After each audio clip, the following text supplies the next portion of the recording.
Hi everyone, welcome back to Senjari Dance Channel. Halo semuanya, thank you yang udah balik lagi ke channel ini. Makasih buat support subscribe-nya, support likes dan komennya. Salam kenal buat teman-teman yang baru datang di channel ini. Aku Senjari Diani, seorang content creator, aku seorang storyteller. Aku menceritakan kisah hidup aku di buku aku. Jadi aku seorang penulis juga, buku Duduklah Bersamaku dan Izinkan Dirimu Tidak Mempertanyakan Banyak Hal. Aku juga seorang podcaster di podcast Senja Bersuara. Salam kenal. Dari video kali ini aku mau cerita dan berbagi pengalaman aku soal cara aku mengatasi kekhawatiran aku untuk kekhawatiranku diomongin orang. Jadi sebagai seorang overthinker, aku juga termasuk orang yang sering banget ngerasa takut untuk melakukan sesuatu karena takut diomongin orang. Dan menurutku ini adalah sebuah respon yang cukup wajar dan dirasakan banyak orang. Jadi bukan cuma kamu doang yang ngerasain, aku juga ngerasain. Dan aku yakin banyak juga orang-orang di luar sana yang ngerasain khawatir mau melakukan sesuatu karena takut diomongin orang. Nah, tiap kali aku ngerasa kekhawatiranku ini mulai menjadi-jadi gitu, aku mencoba untuk mengingatkan diri aku dengan 4 poin ini. Yang pertama, orang lain gak akan inget kejadian memalukan itu. Nah, biasanya yang bikin aku takut untuk melakukan sesuatu itu karena aku takut kalau misalnya itu adalah hal yang memalukan, orang lain bakalan inget hal itu kayak gitu, dan aku jadi takut intinya untuk ngelakuin hal itu.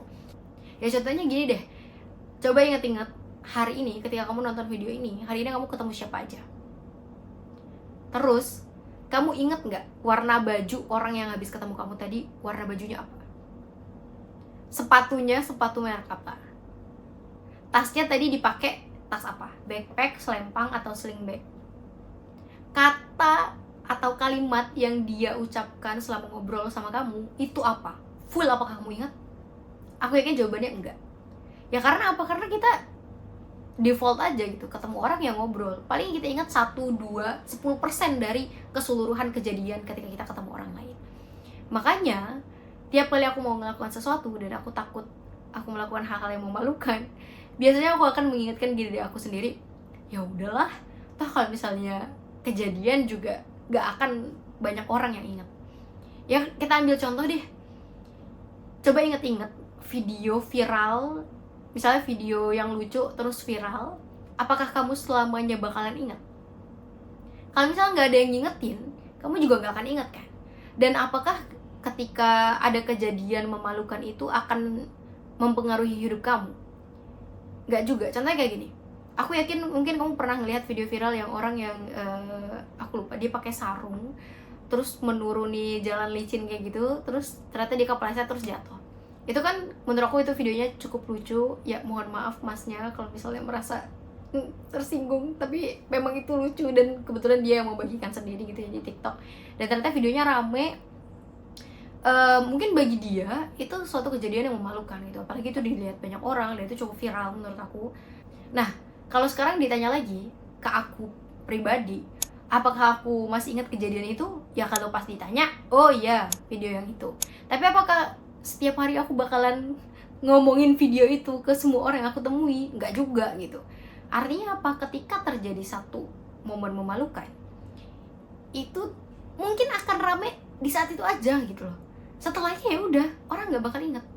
Atau aku kasih pertanyaan ke kamu, ingat nggak waktu SD, ada nggak teman kamu misalnya yang ngompol di kelas? Ada nggak teman kamu yang misalnya pup di kelas? Nah, dengan kejadian itu tadi, apakah kamu selalu mengingat kejadian memalukan itu? Apakah kamu selalu mengingat kejadian memalukan orang lain di hidup kamu? Apakah kamu bakal ingat-ingat terus itu? Enggak kan? Kamu pasti bakalan sibuk sama diri kamu sendiri, kamu bakalan sibuk sama tekanan hidup, kamu bakalan sibuk sama overthinking kamu yang lain, kamu bakalan sibuk sama masalah kamu sendiri. Sama orang lain juga kayak gitu, mereka sibuk sama masalah mereka sendiri. So itu adalah kayak mantra pertama yang biasanya aku selalu bilang ke diri aku sendiri tiap kali aku ngerasa khawatir takut diomongin orang lain, yaitu dengan bilang, udahlah, orang lain juga gak bakal inget. Yang kedua, dilakuin gak dilakuin, orang lain bakal tetap ngomongin. Percayalah bahwa kalau misalnya orang memang benci sama kamu napas pun bakal jadi omongan dia. Lihat deh, dia masa napasnya kayak gitu, dia masa napas hidungnya gede banget misalnya, padahal kamu cuma napas doang gitu. Kalau orang emang gak suka, mau kamu kayak gimana pun, mau kamu berbuat baik pun, dia pasti akan ada aja omongannya. Ya kita diem pun itu akan jadi omongan orang. Ya kita di rumah terus ya, katakanlah anak gadis gitu, cewek di rumah terus, orang lain mungkin bakal bilang, ya apaan sih tuh si Senja kok di rumah terus, dia nggak pernah main, dia nggak pernah bersosialisasi sama tetangga.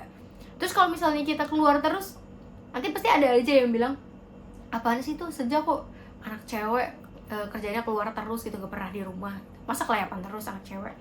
Jadi setiap tindakan kita pasti selalu ada potensi dan risiko untuk diomongin orang lain, untuk dikomentarin orang lain.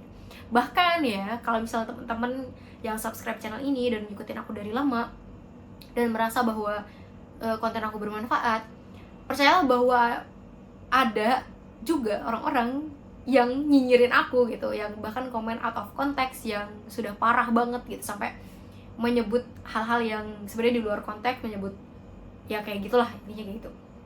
Jadi aku cuma bilang bahwa dilakuin gak dilakuin, orang lain bakal tetap ngomongin. Jadi kamu mau pilih gak melakukan sesuatu terus diomongin orang lain, atau tetap ngelakuin meskipun diomongin orang lain? Ya kalau aku sih pilih pilihan yang kedua ya. Yang ketiga, ini salah satu yang terampuh dan paling sering aku lakuin adalah dengan membuktikan sendiri.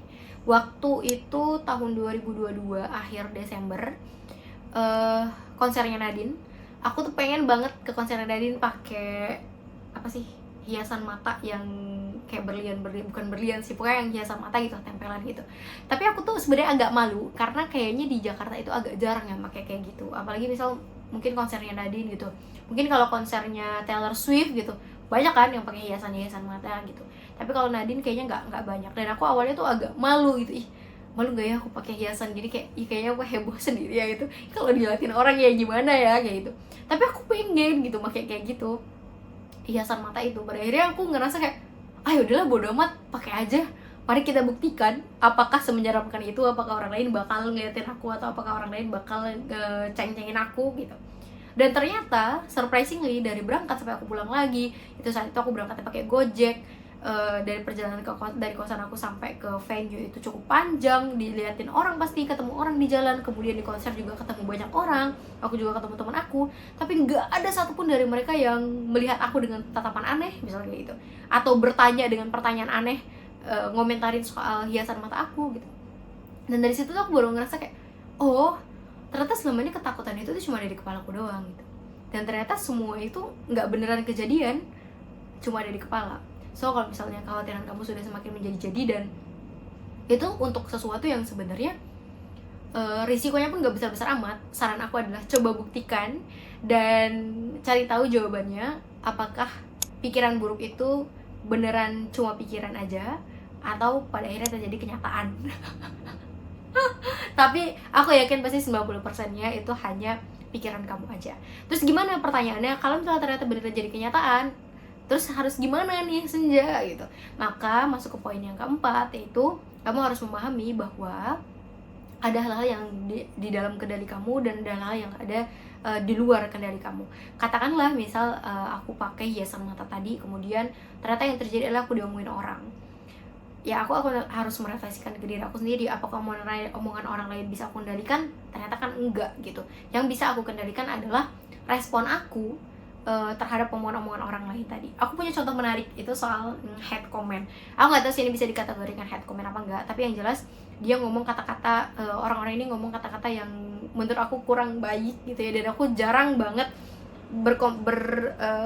melakukan percakapan dengan orang-orang yang mengatakan kata-kata buruk ini, sehingga ketika aku dapat komen itu sebenarnya rasanya kayak jelek, menusuk banget buat aku. Dan akhirnya aku mencoba menerapkan poin keempat ini, memahami bahwa aku tidak bisa mengendalikan omongan orang lain, dan padahal komen itu tuh beradanya di konten yang sifatnya aku nggak lagi ngejelekin orang lain, aku nggak lagi ngelakuin hal-hal negatif lah intinya gitu. Ya aku membuat konten seperti biasa soal self improvement, tapi ada komen-komen seperti itu. Aku mencoba evaluasi, oke, yang bisa aku lakukan adalah, pertama aku sudah mencoba buat konten sebaik-baiknya yang aku bisa. Yang kedua yang bisa aku lakukan adalah bagaimana cara aku bersikap atas hate comment tadi. Dan saat itu yang aku pilih adalah dengan nge-capture hate comment tadi, pada akhirnya aku jadikan buku. Dan kalau misalnya kamu beli buku aku, yang buku Duduklah Bersamaku itu, itu di dalamnya ada salah satu part dimana aku nge-capture head comment. Itu bukan aku bikin-bikin, itu beneran capturean head commentnya. Bahkan kayaknya sekarang masih ada juga di video di TikTok aku kalau misal kamu scroll. Dan aku bahkan masih nyimpan juga screenshotannya. Aku memilih bereaksi untuk seperti itu. Bayangin, head comment orang lain pada akhirnya aku jadikan buku dan aku malah dapat duit gitu dari sana. Sama juga terjadi ketika aku ngerasa aku disakiti orang lain mengkhianati kebaikan aku rasanya kayak gitu.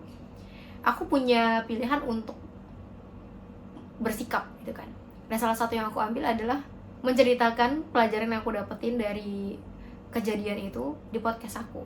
Dan ternyata podcast episode itu di podcast Senja Bersuara jadi episode paling banyak didengarkan selama tahun 2023. Dan pada akhirnya di tahun 2023 podcast Senja Bersuara bisa dapat penghargaan top 5 self care podcast of the year dari Spotify Indonesia kayak gitu. Jadi tiap kali kamu ngerasa khawatir, takut diomongin orang, tiap kali mau melakukan sesuatu, coba ingat 4 hal tadi dan semoga itu membantu mengatasi kekhawatiran kamu. Itu aja buat video kali ini.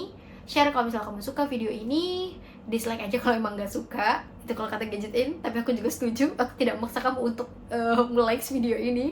Komen kalau misalnya ada yang pengen kamu tanggepin dan komentarin dari video ini. Kalau misalnya kamu relate dari video ini, silahkan ceritakan juga cerita kamu, biar orang lain juga yang baca cerita kamu bisa belajar dari situ. Dan jangan lupa share juga kalau kamu ngerasa video ini bermanfaat. Sampai jumpa di video selanjutnya, bye!